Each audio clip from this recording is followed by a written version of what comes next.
Stuff. Tell us about our players of the week. Well, week in and week out, another young man stepping up on the football field. Because there's so many great players to choose from, we've expanded our nominees this week to 6, and the vote's completely up to you. And here's some guys that stood out to us in week 7. Max DiDomenico, you've heard his name, Clemens do-it-all quarterback. And he play or what?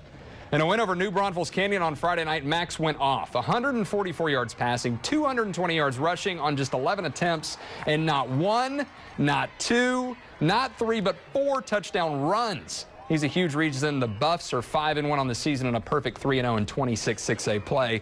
Another outstanding quarterback is doing his thing over at Veterans Memorial High School. We just spoke about them a second ago. Khalik Paulette. You know him very well from our highlights on the Fever. Paulette, another dual threat guy.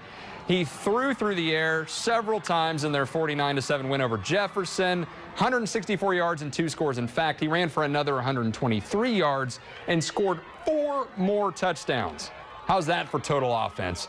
And the biggest stars always show out on the biggest stage, and that's exactly what this young man did. Brandeis's Jordan Battles in front of that sellout crowd at Ferris Stadium in a top 5 showdown. He was running all over the place, averaging more than 10 yards per carry, going for 151 yards and 3 touchdowns.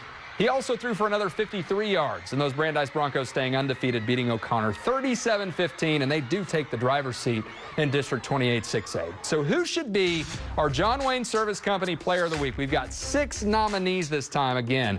And in addition to DiDomenico, Battles, and Paulette, we have Bernie Champion's Tamari Jenkins, Judson's Amari A. Bailey, and Navarro's Ethan Thomas. Head on over to johnwayne.com to place your vote.